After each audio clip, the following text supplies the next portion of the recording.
রাব্বুল আলামিন কোরআনুল কারীমের মধ্যেও জানিয়ে দিয়েছেন যে তোমরা বিবাহ করবে, ফানকিহু মা তাবা লাকুম মিনান নিসাই মাসনা ওয়া সুলাসা ওয়া রুবা। কোরআনে যেটা বলছে সেটা বলছি। হট করে এক জায়গায় আলোচনা করছিলাম, হট করে এক জায়গা থেকে দর্শক শ্রোতা তুলে হাত তুলে বলছে এই ব্যাপারে আলোচনা করার দরকার নাই।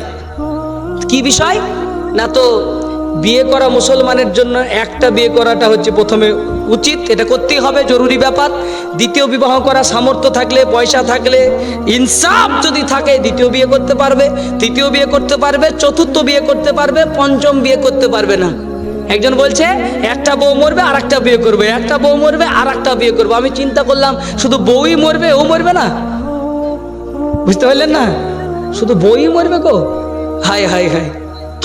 তো যাই হোক, বিবাহ কিন্তু একটা করাটা আমাদের জন্য প্রয়োজনীয়। দ্বিতীয় বিবাহ করাটাকে আপনাদের দেশে কি বলে জানি না, আমাদের দেশে লিকে বলে। আপনাদের কি বলে? ওরকমই কিছু বলে নাকি, লিকা টিকা বলে? হ্যাঁ, তা বলছি দ্বিতীয় বিয়েটা, প্রথম কারটাকে বিয়ে বলেন, দ্বিতীয়টাকে লিকা বলেন, কারণটা কিছু আছে? লিকা মানে থাকতেও পারে, না থাকতেও পারে। আচ্ছা আচ্ছা, এই দেখেন, এই জন্যই তো আলোচনাগুলো করি গো। আসলে বিয়ে আর লিকা, এই যে লিকা শব্দটাই তো সমস্যা। লিকা বলে কোনো শব্দ বাংলা, ইংরেজি, আরবি, ফার্সি, উর্দু কিছুতে নাই। লিকা শব্দটা আসলে ওই লয় হস্যিটাকে দন্তে নয় হস্যি করে দিয়ে শেষে একটা হ বসাতে হবে। নিকাহ কি জিনিস বলেন? নিকাহ মানে বিবাহ, বিয়ে। তো প্রথম কারটাকে বাংলাতে বলছে বিয়ে, আর তারপরেটাকে আরবিতে কত খুশি বলেন দেখি লোকটা, বুঝছে লিকাহ। আসলে প্রথমটাও বিবাহ, দ্বিতীয়টাও বিবাহ, তৃতীয়টাও বিবাহ, চতুর্থটাও বিবাহ। প্রথমটাও ওরকম করে, প্রথমটার যে পদ্ধতি বিয়ে করে অলিমা দিয়েছেন, দ্বিতীয়টাও বিবাহ করে বউ ভাত করাবেন, তৃতীয়টাও বিয়ে করে বউ ভাত করাবেন। এই প্রথম বউ ছেলে মেয়েলে আপনার 4 নম্বর বউয়ের বউ ভাত খেতে যাবে। বুঝতে পারলেন না কথা? হ্যাঁ, তবে এটা মনে করেন না যে আপনাকে বলে গেলাম মানে আপনি করবেন, কালকে আমল করবেন। তার জন্য জরুরি শর্ত হচ্ছে শারীরিক ক্ষমতা থাকা, বর্তমান জামানায় আলাদা আলাদা বাড়ি করে দেওয়া। এখন আবার বলছে জানেন, বিয়ে করে এরকমও লোক আছে, একটা, দুটো, তিনটে, চারটে বিয়ে করেছে, করে একটা বউকে ছাগল কিনে দিয়েছে, আর একটা বউকে গরু দিয়েছে, আর একটা বউকে ভেড়া কিনে দিয়েছে, বলে তোরা চালাবি, আমি মাঝে মাঝে পালিতে আছি। বুঝতে পারলেন না?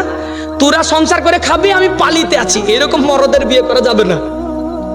একটা বউকে তুমি যেভাবে চালাও, ওই 4টে বউকে ওই স্টাইলেই যদি চালাতে পারো, তাহলে আল্লাহর কোরআন বলছে ফানকিহু মা তাবা লাকুম, ভালো ভদ্র মেয়েদেরকে বিয়ে করো এবং সেটা করো। কিন্তু আমাদের দেশে, আমি কেন বলছি কথাটা জানেন, একটা বিয়ে তো করছে ঠিক আছে, দুটো করতে গিয়ে লজ্জা পাচ্ছে, সমাজের লোক খারাপ বলছে।